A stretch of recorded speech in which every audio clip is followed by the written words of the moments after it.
The Yankees are out of the postseason again, without a World Series again. They haven't won since 2009.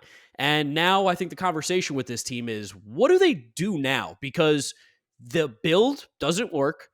The GM isn't working. The manager isn't working. Aaron Judge showed up. Shame on the rest of this Yankees team besides Cam Schlittler and Dave Bednar. Everybody else pretty much didn't show up on this Yankees roster besides those three guys. They have a problem. This team is not good enough. And honestly, it's music to my ears as one of the preeminent Yankee haters. Boy, oh boy, was I happy to see the Blue Jays get that final out and take the ALDS from the Yankees in the Bronx at Yankee Stadium as the Yankee fans were filing out of there to beat the traffic. Yeah, I think that the big thing to talk about in this video is, first of all, congrats to the Blue Jays. They Yes. played such an amazing series. They were absolutely the better team. They were better in every single facet of the game.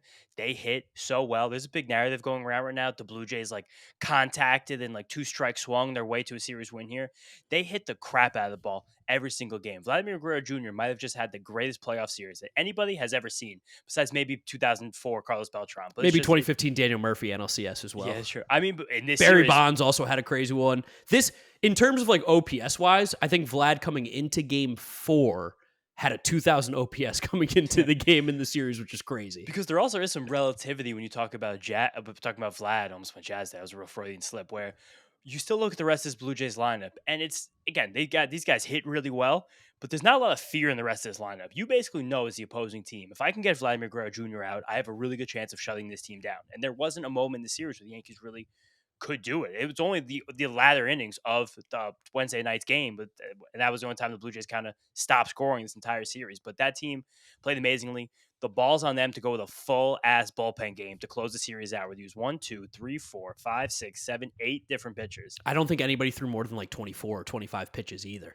It was 27 by Mason Fluharty, who gave up the only run until the 8th inning. Yeah, and also shout out, like you said, the lineup doesn't have many scary names in there, but Ernie Clement had a phenomenal series. Gosh. Your boy, Ernie Clement. Nathan Lucas had big hits. Dalton Varsho went off for a couple games. Alejandro Kirk, big hits. George Springer, big hits. Miles Straw with the craziest little bloop hit to right field I've ever seen. Addison Barger. The Blue Jays start to finish were the better team against the Yankees. All season, they were the better team against the Yankees. And I would love for this one to somehow reach the Lion over at Yes Network because boy, oh boy, he looks like such an idiot. Because earlier in the year when the Blue Jays swept the Yankees and all that nonsense happened with Michael Kay and the Blue Jays announcers, and Michael Kay taking a personal offense to the Blue Jays announcers, rubbing it in the Yankees' face for sweeping them, embarrassing them in a series that you would think the Yankees had no business losing. He talked about how you don't hang on the rim in July. You hang on the rim in October. You come back and you look at what happened, and yikes. Man, the line was wrong with that one once again. And again, this is kind of this. I don't know how to call this, but this happens year after year with the Yankees, where it kind of continues to be the same story. And the funny thing about this series compared to the way the Yankees lost last year is that they weren't in the World Series. That's one. True, but this is a look in the mirror. And last season, you could have spun yourself a tale about the way that Dodgers series went. You know what I mean? Yes. The way Game 1 kind of fell apart and the way Game 2 fell apart. You're both of those games, the definition of 50-50 playoff games. And then the way you lose Game 5, you're we did this to ourselves. Yes. We lost because self-inflicted. of us. You watch this series where you have a team with the Blue Jays who are in your division, who beat up on you in the season. Yankees did make a furious run through September, but the Blue Jays still won the division at the tiebreaker because they beat the Yankees more often head-to-head. Your team is better on paper, every single facet. Your team costs so much more money than them. You have more stars. You have more guys in the middle class. You've even developed more prospects when you look up and down that roster. And they destroyed you. They dismantled you. This really easily could have been a swept if it wasn't for the heroics of Aaron Judge, who showed up monumentally in this series. I won really bad at bat, but again, if you're a Yankee fan, you're looking up and down for blame right now. It's definitely not him. I don't think anyone is doing that, but this is a real look in the mirror moment for these Yankees. Yeah, it's also really funny too in retrospect, looking how the offseason went, because they missed out on Juan Soto, and obviously you can tell me and James are pretty big Mets fans, so we love to rub their face in that. But also at the same time, the big narrative was, well, we don't need Juan Soto. We added all these other pieces that are actually going to make the team better. Pieces like Paul Goldschmidt, Max Fried, Cody Bellinger. And while those guys had pretty good regular seasons, most of them not really Paul Goldschmidt. But the other two, great regular seasons. When they needed him most, they didn't show up. And one thing that Juan Soto did all postseason last year for the Yankees was show up time after time after time when Aaron Judge wasn't playing at his best. So it is funny that in retrospect, the Yankees fans who thought we don't need Juan Soto. Look how much better we are without him. Juan Soto would have helped them a lot in this series for sure. And again, this comes back to I love these playoff series and going over them because there's always there's such fun conversations about not only like roster construction and player skill types and archetypes fitting together, but then you get like the game theory stuff involved too, where Yep. you have that game too, where the Yankees, it was a real tooth and nail game one, and then they wound up losing late after that big strikeout from Judge against Gosman with two men Gosman, on. there it is. Gosman, there it is. Nice. I got it. I got it.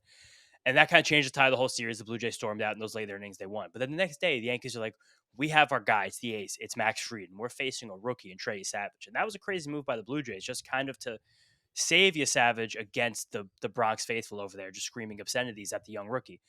And you're looking at the Yankees, you're like, wow, we win this game. And now we're set. We're going back home and we're tied. We took home field advantage. And the guy who's supposed to be your ace, Max Fried, get absolutely dumped on, Crumbled, massacre, and that is the difference. That's what I've been telling you guys in this channel for the last few months. In my Shout fantasy out baseball James. channel, if you guys came there over the season, where Max Fried is just not an ace. Like he's amazing too. He's on that next tier of pitchers, and he's awesome there. But you need to win a playoff game, and we've seen this from Max Fried's entire career. The guy's a 5 ERA and over 75 playoff innings. Like he's just not that guy. If Cole was here and Fried's the 2 and Cole's the 1, it's best rotation in baseball. But to rely on a guy like Max Fried, who was kind of the big pivot from Juan Soto, him and Bellinger together. Bellinger had a great year, bad series as well. You just kind of need more superstars to kind of step up in these playoff series. And that, again, that's not exactly what the Blue Jays are, but Fried just couldn't get the swings and misses that Savage could get, the rookie on the other side. The difference between the Blue Jays and the Yankees, because again, the Yankees on paper are a far superior team than the Blue Jays, and I think every Blue Jays fan would agree with that as well. And if they don't, I'm fine with them sipping the Kool-Aid right now. They just absolutely annihilated the Yankees in the ALDS. Hell yeah, let's go Blue Jays. But at the same time, the Blue Jays are dogs. Like that team 1 through 9 in that lineup, dogs. The pitchers, while outside of Gosman and Savage, it was extremely shaky for what was the bullpen. Like this Blue Jays team's not out of the woods yet because that bullpen is a mega issue. And Shane Bieber looked horrible. And maybe you add Chris Bassett or Max Scherzer to the roster. We don't know what they're going to look like. They have 2 starting pitchers right now, and they have like 2 bullpen arms that you can maybe trust. It's definitely shaky, but the team's dogs. And like you saw it start to finish in this series. They came out hot. They came out swinging. They scored runs. They piled on in game 2 against Max Fried and the Yankees bullpen. Destroyed them.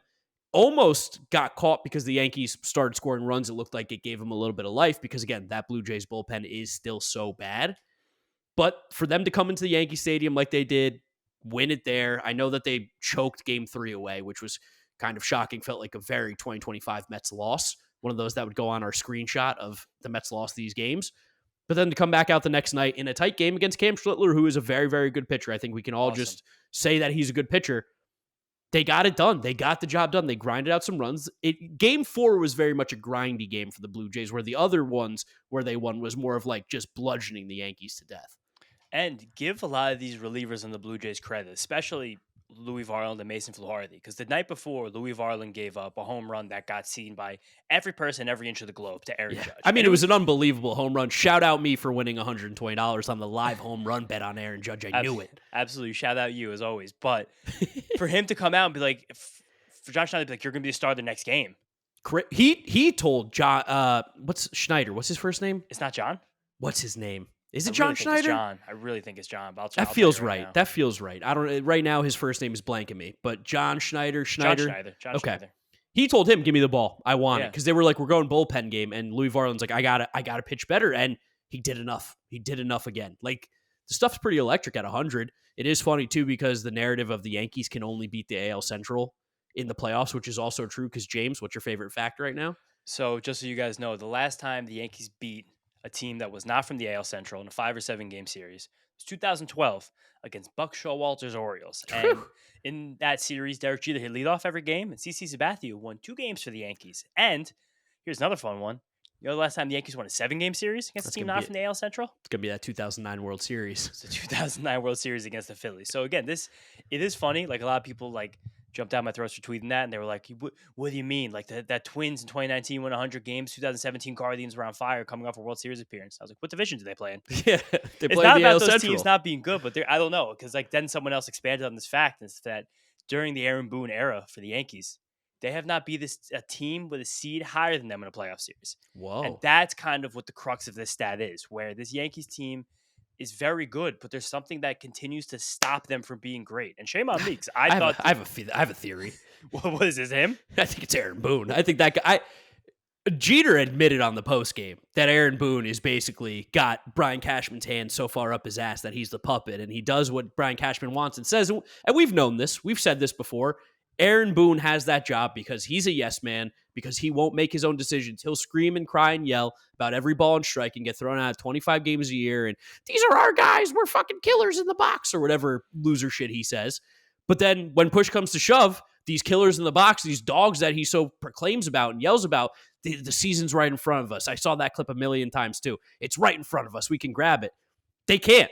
And they're way too talented. And it's similar to a conversation that we've had with the Mets too, where at some point the manager does need to be like a real leader. You have to be able to get more out of these players. And Aaron Boone does not get more out of these guys. Aaron Judge is the best player on the planet, not named Shohei Ohtani. And if you're talking about pure hitting, better than Shohei. So he's the best hitter on the entire planet. They have the pitching. They had the bullpen this year. The arms were good. I know they fumbled down the stretch, but they had enough arms. It's Boone's fault, and it's also Brian Cashman's fault for just simply not putting together a winning enough baseball team. Somewhat, but then I look at this. I think also at this point, if you're the Yankees, you probably should just let Boone go, because You gotta move on. When you get to this same spot over and over again, and it's not really a detriment to Boone. I don't think he's a great manager by any means, but I don't also think he gets another job. maybe not. But this, I mean, because I think he was kind of just built to be the Yankees manager. I think no, that's the whole thing. This is gonna be he's going right back to ESPN for broadcasting. Ready to go, but like, or go work for John Boy maybe. you just kind of need a different voice sometimes, you know? Yes. Like, you keep doing the same thing over and over again. They keep losing in these same couple rounds every single year. The same kind of feeling series. Like, these Yankees fans are talking like we keep having the same feeling. It's Groundhog's Day. This, literally. But then also, like, a lot of talk about Cashman. I want to pipe in this clip right here about A-Rod and Jeter really destroying Brian Cashman really quickly. A lot of talent, but for me personally, one of the worst construction of a roster I've ever seen. But then also, like, let's think about the top of this Yankees lineup, what they did. I don't know if these are the playoff stats or the series stats, but Trent Grisham had a 426 OPS. Aaron Judge, 1300 OPS. Cody Bellinger, 600. Giancarlo Stanton, 500. Jazz Chisholm, 600. That's not a Brian Cashman problem. That's a those players' problem. Like, the combination right there of Bellinger, Giancarlo, Jazz, they did nothing this series. No, they did absolutely nothing. They didn't even come through in garbage time. The Yankees just putting up runs for fun. Jazz hit that home run in game I forgot to pick Jazz. But then he made the error game. Made the error, and he was yawning, so people were furious about that. But I just, at some point, it's like I think you can throw blame up and down this team, up and down this organization. The two guys I'm kind of absolving right now 100% are Aaron Judge and Brian Cashman, because this Yankees team was good. And again, I talk shit about the Max Fried thing, but into the situation, that's the best thing you could have done. And it's like, that's kind of what the GM does. You got to put the players in position to succeed. And I think these players were put in position to succeed. They just failed. For a Yankees organization that hasn't won a World Series in, what are we going on, 15 years now? It's going to be 14, 15 seasons now. They haven't won one. They just got to their first one in since 2009 last year. It's a bad look. I think it does fall on Cashman a lot. While we saw that these players were good in the regular season, it's kind of similar to what happened with the Dodgers for a little bit. The Dodgers, our buddy Ernie always used to yell at us about this, that the Dodgers were built for the regular season, not the postseason. You see that Dodgers team right now, they kind of just make it through the regular season, and then as soon as the postseason's there, they're a juggernaut. You do not want to play the Dodgers. You don't actually even understand how you can fathomably beat them in a 7-game series. It doesn't really make sense. The pitching's loaded. The offense is crazy. They have all the depth pieces. They have the bullpen arms that stunk during the regular season, but are good enough in the postseason because they have the stuff.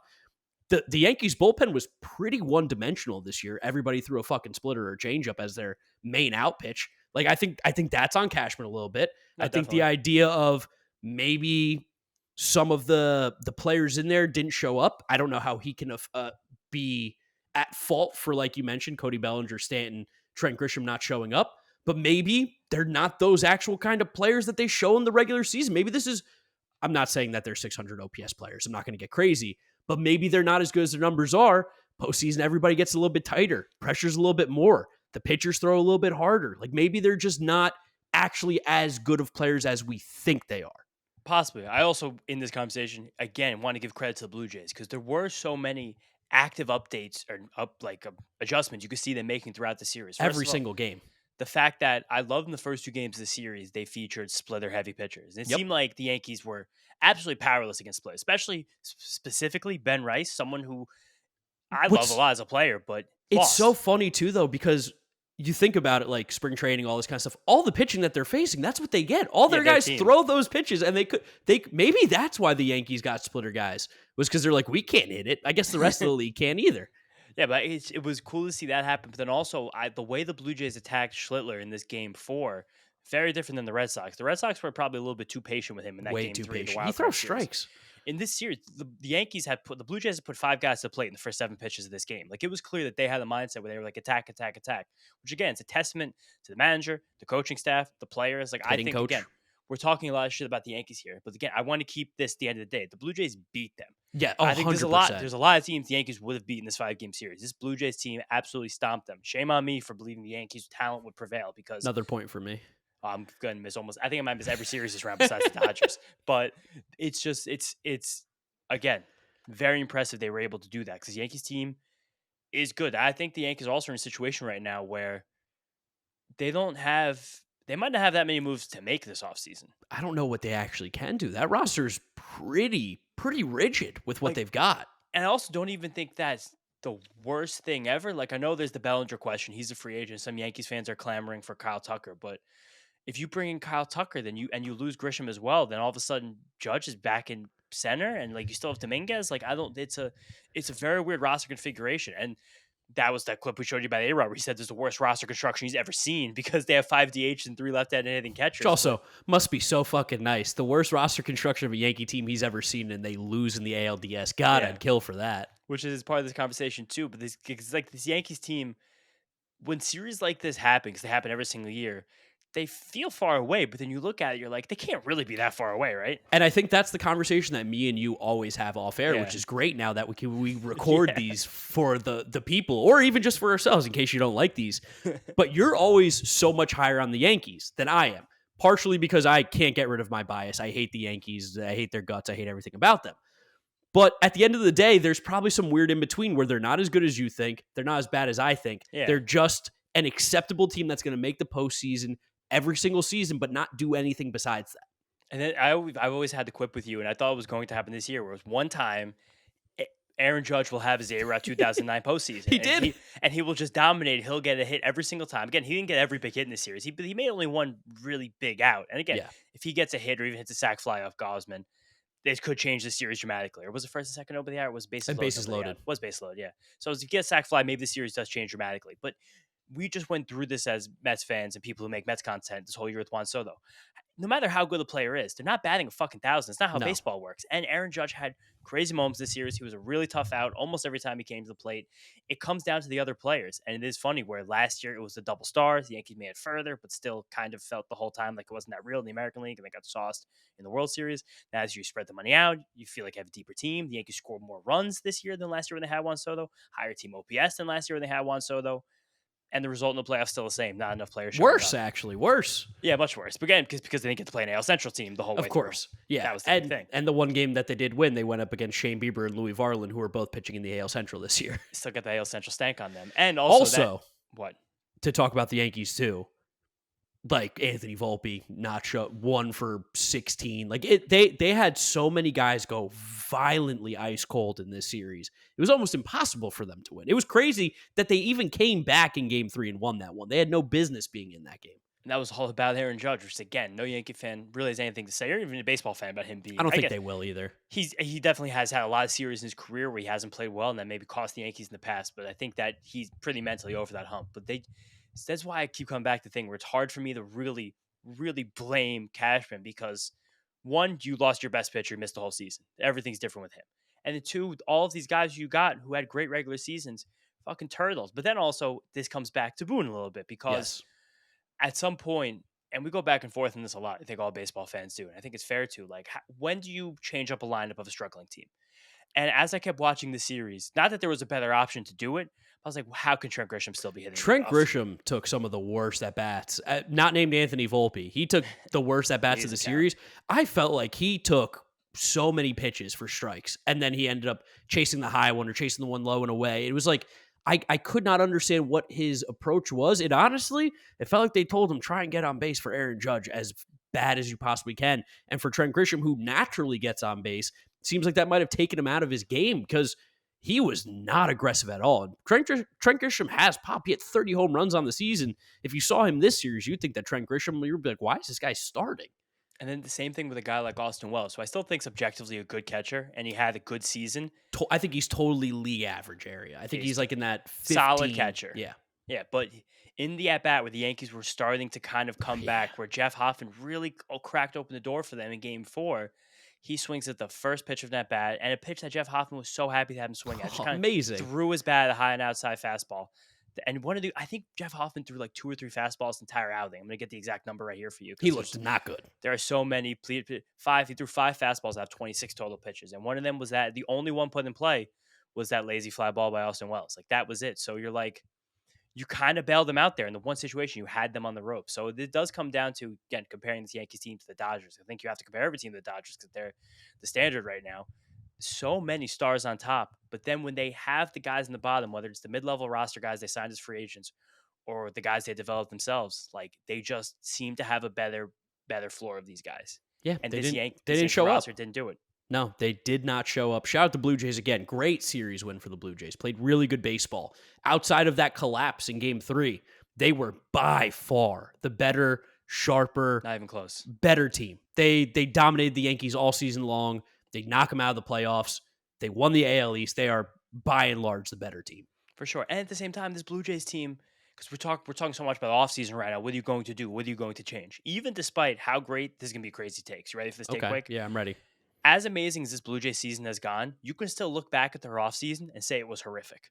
Oh, major. Anthony Santander And Andres Jimenez were 2 of the worst additions that you could have possibly made to a baseball team this offseason. And like Scherzer was a big move. He had a decent regular season, kind of wasn't there, wasn't even on the roster for this. Jeff Hoffman, objectively, I think, had a pretty bad season. But then, but a lot of these things, kind of deadline weird things worked out. Where maybe their player development machine did well. Yariel Rodriguez moved to the bullpen in a really impressive way. Eric Lauer came out of nowhere and was useful. It's also hilarious they played IKF in Game 3 like that. And I don't know what happens when that guy steps into Yankee Stadium, but he forgets how to play baseball. I kind of feel bad for him in that situation when he made that play on Tuesday. But getting a guy like Dalton Varsho back and just crushing. And again, end this narrative that the Blue Jays won this game because of tippy-tap hitting. Yeah. The Blue Jays hit the shit out of the ball every single game. Every single game. And it was also funny to see the difference between the way the Blue Jays got their runs off Rodon on Tuesday and then Schlittler and Schlittler on Wednesday, because against Rodon it was all ticky. That was the ticky-tack shit. Yes. I think that's what the people are remembering, where Rodon gave up more runs than hard hit balls. 6 earned runs for Rodon, 2 hard hit balls in that stretch. Yeah. The big thing too, I think, is that you see the Yankees strike out. The Blue Jays don't strike out, so you automatically assume that they beat the Yankees by contact, but they hit the ball hard. That was the truth of it all. Yeah, I don't see. Is that actually even true from this series? They only struck out twice against Schlittler in the 6 innings that he pitched, and I think the Blue Jays have one of the lowest K rates in all of baseball this year. So in Game 4, the Blue Jays had 3 strikeouts, 5 strikeouts, 6 strikeouts, 7 strikeouts. The Yankees had 7 strikeouts besides Volpe's 3. I don't know if we can count Volpe, but I guess we kind of have to. And the Blue Jays had 2, 3, 4, 5, 6. And then Game 3, the Yankees struck out less often than the Blue Jays. Yes. On the first few games were many more strikeouts. That was the one. Yeah, because those were easy turn-off games. I mean, at least Sunday was, but it feels like that. But you just kind of got beat. Maybe this is a lesson for the Yankees. Maybe at some point you kind of have to let.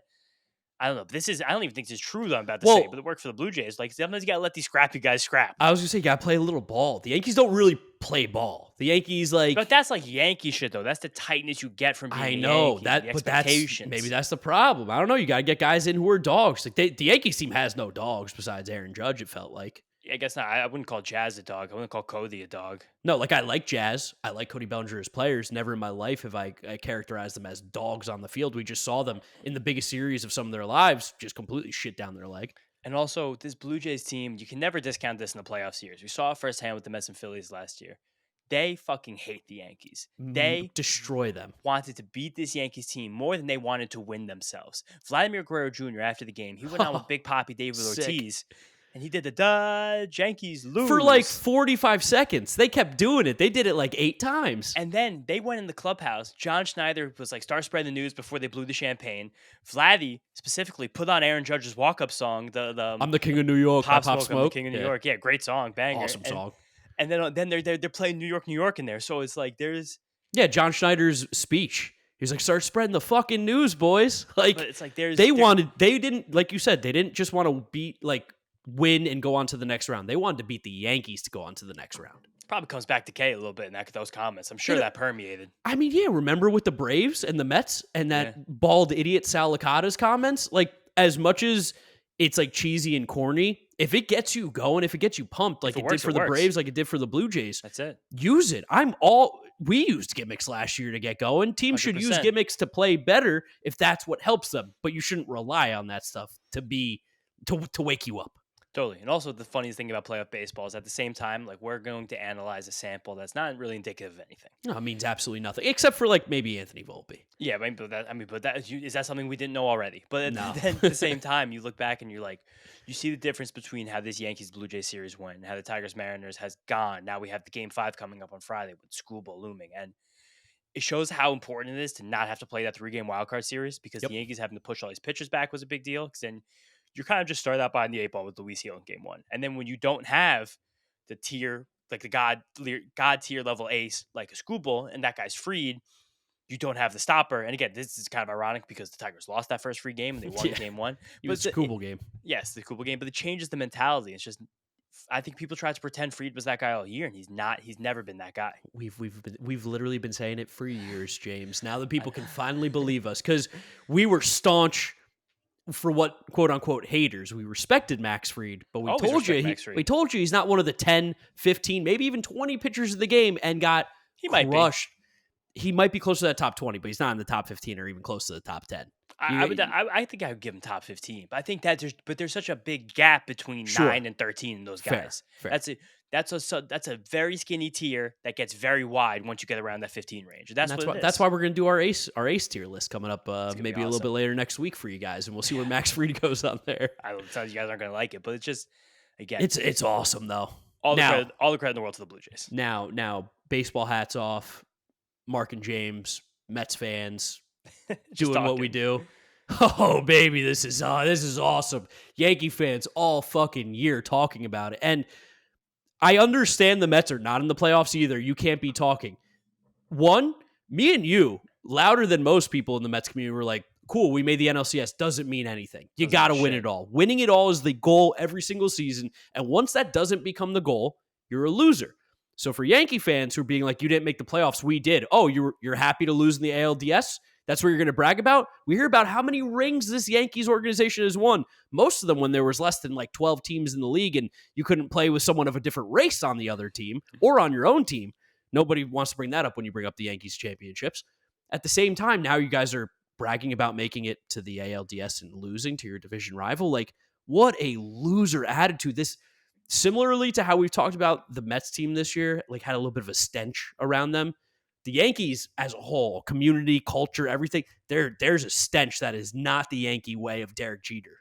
You kind of felt it too in this series. Even also, when you look at the Philly series, not the same but different, where I don't really ever recall home fans booing teams in the playoffs like we've seen this season. Not as much as we have. Like even the Tigers booing like their guys. Like who do you guys think you are? Who do you think you are? You're booing you guys in the playoffs, but it's just like it's a weird thing for me. But I think in these like these hyper toxic fan bases, the Mets kind of lean into that sometimes. The Phillies, definitely Yankees definitely are. That's not a fun environment for the players. Like we saw Alec Boehm talking about that after that Phillies game. We're going to talk about the Phillies, the Dodgers eventually when we get to you guys after all these series conclude in a few days. But it's weird. Like, and again, I said at the top, you can feel the tightness these Yankee players play with. So tight. There's this pressure of just being a Yankee. I don't think that helps you succeed like it used to because you had like, maybe it's just the type of guys that are on this team. I'll say this too. I think the players of past one were better. I mean, we're talking about like Jeter, A-Rod. Like those teams had a lot of Hall of Famers on them when we look back. I know there's a lot of guys took steroids, but like they were Hall of Fame type players. In that time, the Yankees had elite guys.